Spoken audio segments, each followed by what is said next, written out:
All right, we're here. Here we go. When it comes to zoning, you've got residential, you've got commercial, you've got agricultural zoning, and depending on what you're building in that location, it may or may not fall underneath that category. And each county and each city has their own plans for what they want the next 5 to 10 years to look like as far as growth and development.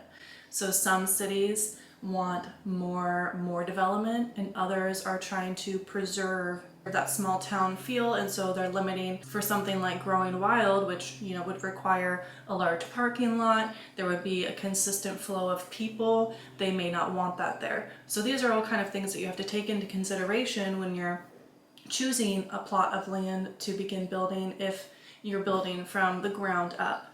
As a nonprofit, I want to implement underwriting, and underwriting is basically where a business from the community will come in and support a specific program, or the Pen Pals program, for example, or field trip days. Let's say it's $15 a student for them to come to Growing Wild to work with the land or take a field trip and learn about sustainability and how Growing Wild is going about sustainable practices. So maybe there are students who aren't able to afford that cost.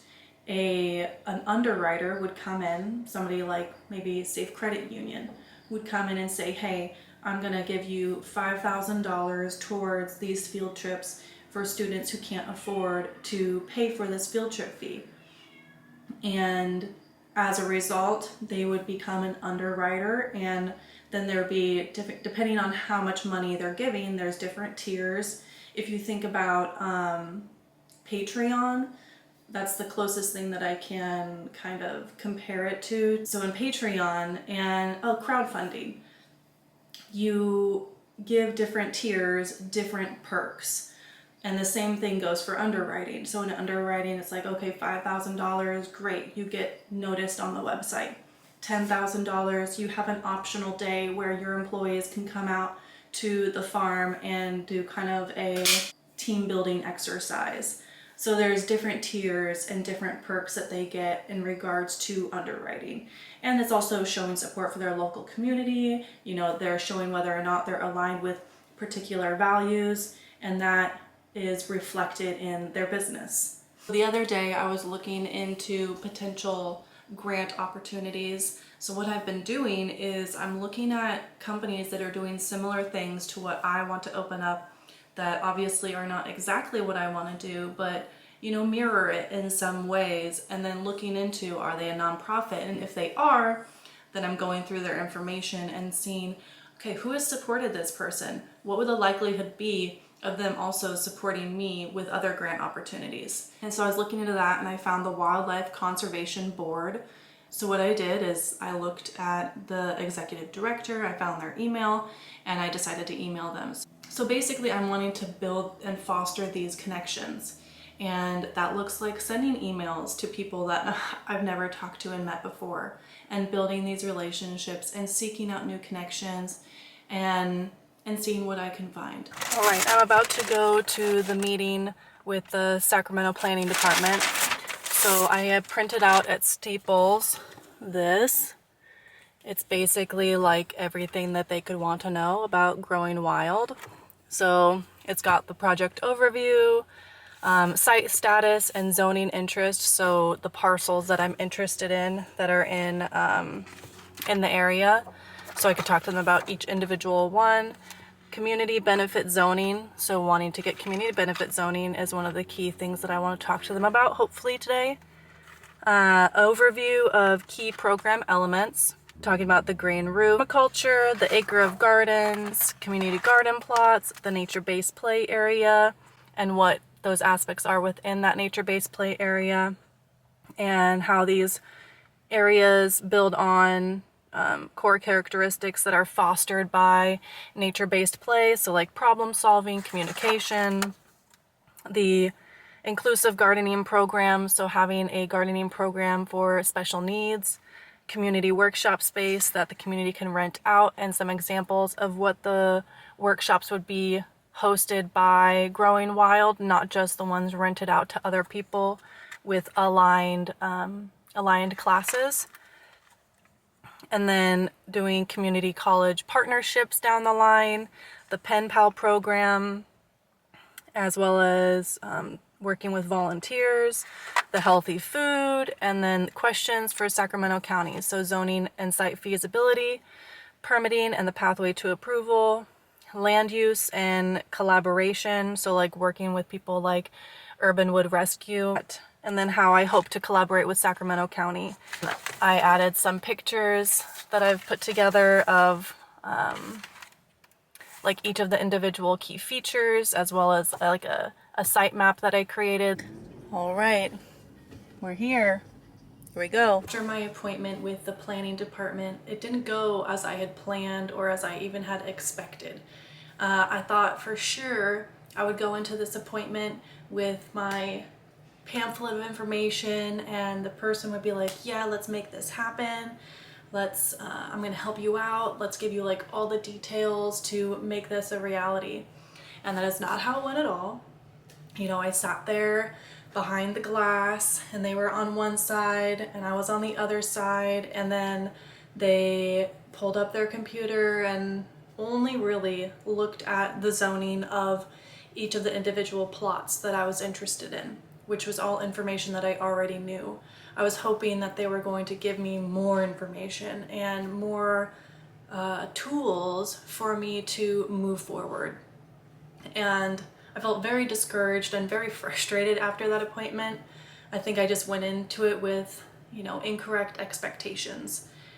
She told me that if I really wanted something more detailed, then I could fill out some paperwork to have a feasibility study done, like if it would be feasible to potentially change the zoning of a plot of land to fit for what I would like for Growing Wild. And to me, that just doesn't make sense right now, because first I need to raise the money for the plot of land.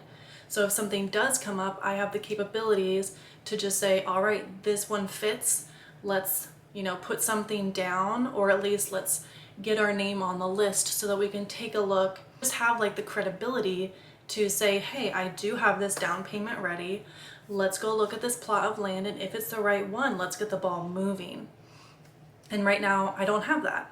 Right now, what I thought was going to happen was be able to get together more of a list and get into the nitty-gritty details of zoning.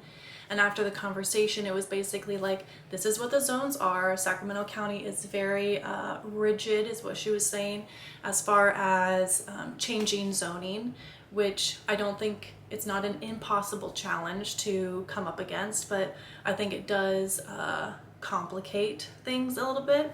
So the next thought and the next course of action was going to be reach out to the city council members in Sacramento and see if I could get a city council member on my back to help advocate for me, show the potential, show the benefits. I'm not just a normal citizen, but I've got somebody who's behind me saying, yes, this is something that we want, and then have somebody to have a little bit of sway for, influencing zoning. If it was just me speaking on my own behalf, the likelihood of something changing is a lot lower than if I was with a city council member who's able to say, no, this idea is backed, it's a great idea. I think that we can make some tweaks here and there. So that's still a possibility. I'm still looking into Sacramento County, but I'm also looking into Elk Grove. Well, I'm looking all over the Sacramento area, but the woman behind the desk said that I should look into Elk Grove because they're a little bit more flexible with their zoning. And then so I reached out yesterday to 3 of their council members, the mayor, vice mayor, and 1 other individual. So hopefully I get some information back from them. But I wanted to kind of reflect on challenges that comes with opening something from the ground up, and one of the challenges that comes with stepping outside of your comfort zone. And it's also so important to know your energy levels and what you are capable of. I've come to know my energy levels over the years of my life, and I know that I have to listen to my body when it's giving me signals. And the signals look like my nervous system is out of whack. I'm feeling emotional for really no reason that I can pinpoint. And that to me says, one, I'm pushing through a barrier or a blockage that has been in my life for a long time, and I'm choosing a new path. So I could continue that cycle of, staying in what is comfortable, staying in what I know. But the moment that you choose to take another path, to break through to kind of like the next level and to heal, hopefully, a blockage that you may have in your mind, you have to come to terms with the fact that it will be uncomfortable, and that uncomfortability is kind of key. You don't have to have all the questions answered as to like, why am I feeling this way? You can simply sit with yourself and say, I am feeling uncomfortable. Like, this is not something that I have had to deal with in the past, and that is okay. And to take things a little bit slower for a couple of days while you kind of let this newness, this next level sink in. And that's what I had to do. Because before I would have been like, this is just not the right thing. It's not the right time. Maybe this isn't the right thing for me to be doing. But I have very deep conviction right now that this is what I'm supposed to be doing and what I'm supposed to be creating. And because my why is bigger than the challenges and the hurdles, I'm able to really hunker down within myself and say, okay, yeah, this challenge came up, but I've got this vision and this dream, and it's way bigger than this challenge. It does make me feel uncomfortable because I'm having to step outside of my comfort zone and, face my self-worth, and also having like that village behind me who I can reach out to and say, whoa, that did not go as planned. Can you help me like recalibrate and kind of pivot and figure out what next steps are? So I have a group of women that I've been reaching out to say, hey, this is coming up, or hey, can you just help me like filter through the noise that's in my mind, because I've got so many things that I need to do. And sometimes it's hard to figure out, okay, which direction do I really want to begin taking action in, and which is going to have like the biggest impact towards opening Growing Wild. And it doesn't necessarily mean that like there's only the one right true path. Rather, I think there's multiple options. But I found that giving myself a point of focus to say, all right, today or this week, I'm working on the crowdfunding. This week, I'm working on emailing schools, emailing the council members, emailing senior centers. Just giving myself a direction that I can move in gives me something that I can kind of check and mentally in my mind say, yes, I'm making progress. I'm making progress. Because Growing Wild isn't like a building right now. It doesn't have land right now. And so it can very easily become like this conceptual cloud of information that it's hard to tangibly see the results and to know that I am making progress. But it was interesting because the meeting that I had with the city planner, it did not go as expected, and reframed it saying, no, like, you are further along than you thought that you were. And the way that I have been explaining it to friends and family is, it was kind of kindergarten level. This was a kindergarten level, and I needed more of like a high school level or middle school level. As I move forward, I'm building an Indiegogo account, and that is going to be focusing on raising money for Growing Wild for a plot of land. And my hope and my plan is that that's going to be the only crowdfunding that I have. Instead, when I get the plot of land and we begin building Growing Wild, the actual building, the acre of gardens, the kids' playscape, that is going to be funded by grants and by investors. I don't always have the answers, but I do have a compass. I have my values, I have my vision, I have my willingness to learn and to adapt.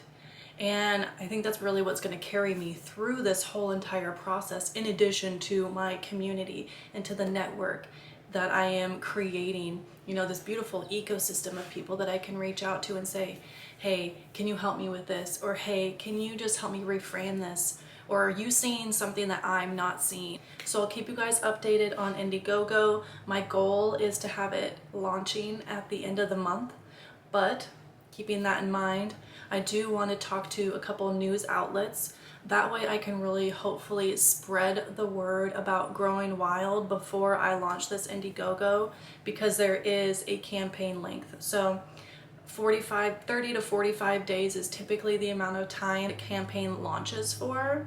And if I don't get the money that I need, then the money goes back to those who donated. But if I do reach it, then the money goes into the Growing Wild bank account so that we can get a plot of land when it pops up.